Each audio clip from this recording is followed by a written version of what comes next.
Hello there. My name is Dr. Michael DeAndrea. I'm a mental health professional, having been in the mental health professions for the past 35 plus years. I'm delighted to be a member of the various dimensions of the mental health professions, especially at this point in time in the history of mental health care, as we begin to see revolutionary changes, shifts in paradigms that are unprecedented, new ways of thinking about and impacting the mental health and physical well-being of millions of people in our society who come from diverse cultural, ethnic, and racial backgrounds. The strategies that are being developed and implemented in professional training programs and in professional endeavors with people both in need of help as well as youngsters, adolescents, and young adults who participate in prevention interventions that strengthen their resilience by acquiring new life skills that can lead to the realization of new and untapped human potential, the sort of untapped human potential that is underlying a emergence of a new consciousness in our national and global societies. Indeed, this is an exciting time. This is a time when the sort of theories and practices that are being implemented by professionals in the field are aimed at increasing the impact of fostering mental health in larger numbers of persons from diverse populations than we have ever done in the past. The series of videos that are designed to help unfold and unveil various dimensions of the revolution going on in mental health care will be the goal of a series of personal and professional development endeavors in video form. These video series are sponsored by the Social Justice Creations website and Facebook. Now, while much of the attention in the mental health professions is designed to increase the knowledge of students and practitioners about research that has been done that awakens us to new ways of operating to impact larger numbers of people who are often at risk for various mental health problems into a new way of thinking, a new way of acting, a new way of feeling that helps transform not only individuals, but our society at large. Now, there really is a gap of time between findings that researchers have published that describe innovations in the ways that professionals can think about and implement strategies to help nurture the untapped potential that all human beings have to become much more than what we are commonly used to seeing and recognize as mentally healthy individuals. That gap in time is between 20 and 25 years from the time when research findings in various areas are published and the actual implementation of these research findings in large numbers of professional groups and organizations. However, there is an even greater lag time between the research findings that discuss more effective, more powerful, more sustaining ways of fostering the healthy development of people from diverse groups and backgrounds, and the utilization of these concepts by parents, the utilization of these new ways of thinking and acting by teachers, by coaches, by school administrators, by personnel in our universities across the country, by employers in community agencies, within religious communities, and other persons who are simply interested in helping themselves and other people to realize untapped, unrealized potential for new consciousness, new levels of cognitive thinking, new levels of healthy behaviors, and new levels of emotional experiences that are characterized by joy and happiness. So that lag time between research findings and the use of the research findings in professional practices, and then the extended lag time between the utilization of these strategies and new knowledge among people in the general society is a major dimension of the video series presented here. Particular attention is directed to three different areas. First, we will be directing attention to what is not a fad at all, but a new movement in the fields of education, medicine, psychology, counseling, and other allied professionals that is grounded in neuroscientific research findings. Neuroscience and brain functioning is here to stay as a central way of thinking about, in new ways, how the biology and brain functioning of individuals are directly tied to their behaviors, their ways of thinking, their ways of problem solving, their ways of controlling their impulses, their ways of having compassion for themselves and other people, the ways in which individuals increase their understanding of the intimate connection between social justice, peace, and healthy human development. We will be discussing how neuroscience affects ourselves as individuals, people that we live and work with, people in our general society and in our global societies, in ways that help us rethink how we can build a new way of living, reconstructing schools and universities and workplaces, recreation centers, athletic endeavors and athletic teams, as we look at ways of incorporating neuroscientific findings in practical layperson's terms. We want to be able to translate some of the breaking new information that really distinguishes how people are beginning to think about brain functioning and biology and the biology of belief, how people are reconstructing their thoughts about how neuroscience is dramatically changing the way that we think and act and feel, and how institutions can really help revolutionize and push forward the neuroscience movement. Number two, as briefly mentioned, we're going to address how not only does neuroscience research findings help us better understand new ways of thinking, new ways of feeling, and new ways of acting, and how we can transfer this new knowledge and ways of operating in our schools, but it helps us understand the teachings of people like Dr. Martin Luther King, Cesar Chavez, and other civil rights and human rights justice advocates who understood the connections between social justice, peace, and healthy human development.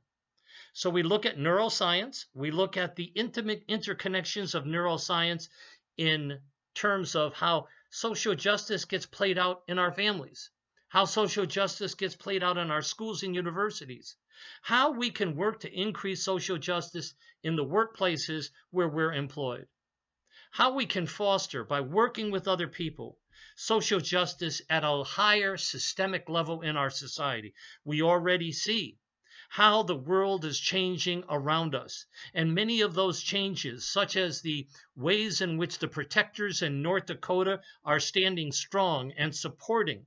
those who preceded them to not only unveil the truth about environmental destruction,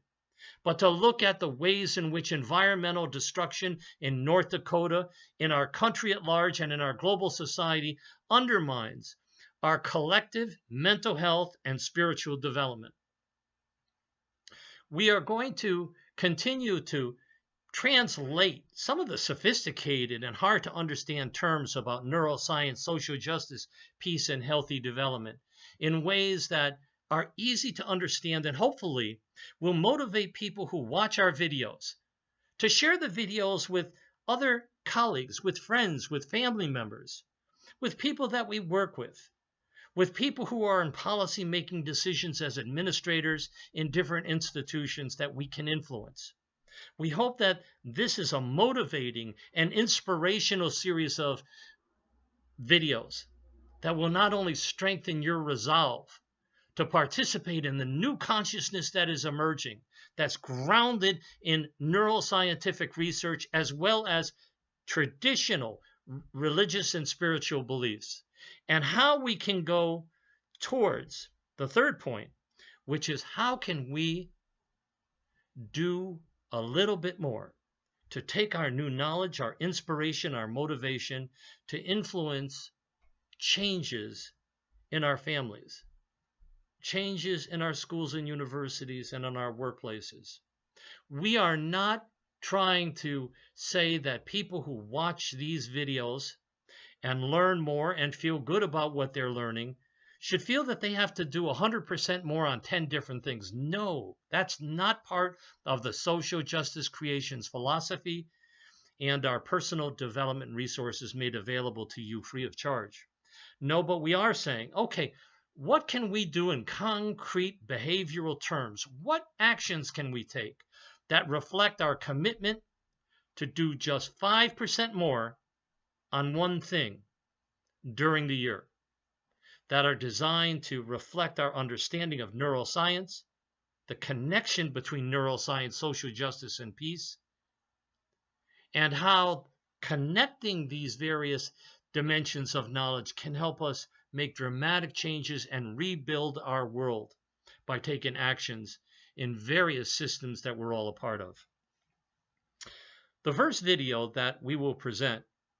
is going to translate an important concept of neuroscience that's called brain integration. How the parts of the brain,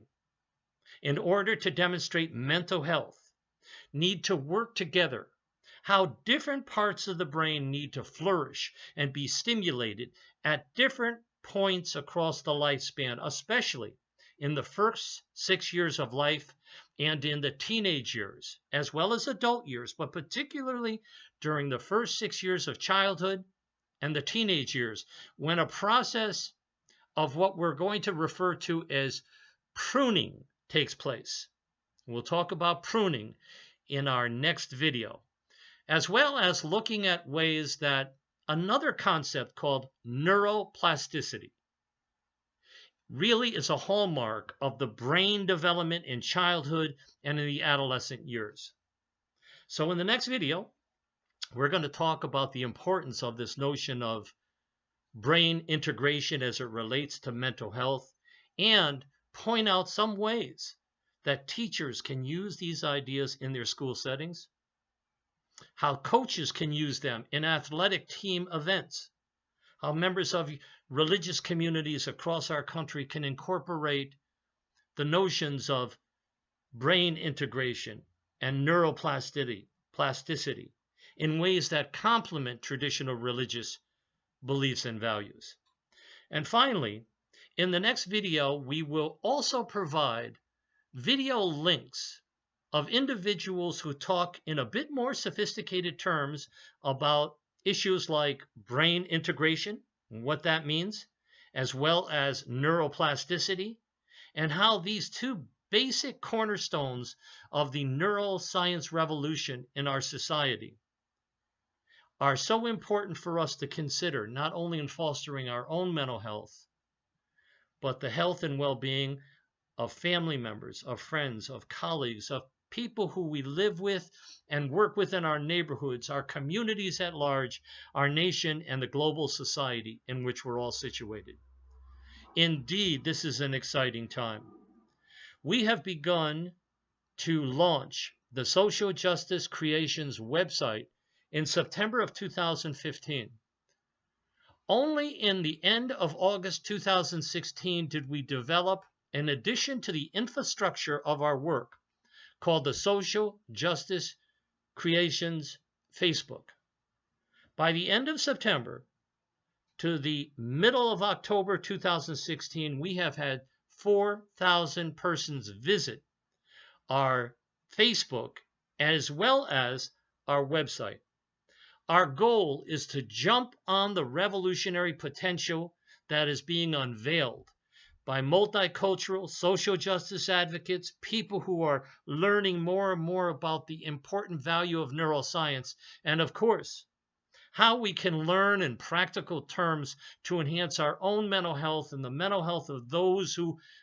we are loved with and care for in our families, as well as all of our neighbors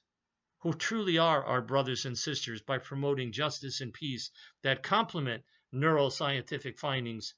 in ways that foster healthy human development. This indeed is an exciting time. Our goal is to strive to have 1 million persons visit the Social Justice Creations Facebook by December 31st of 2019. If you are excited by some of the ideas presented on this and future videos, we need your help by encouraging others to join the Social Justice Creations Facebook that will have many free resources, but perhaps more importantly, will provide a mechanism for practical ways of connecting with other like-minded people, not just professional counselors, psychologists, social workers, persons in the medical field, and other allied professionals, but people who are in the general public, who recognize something is emerging in our society that's very different than what has occurred at any other time in human history, and they want to be a part of it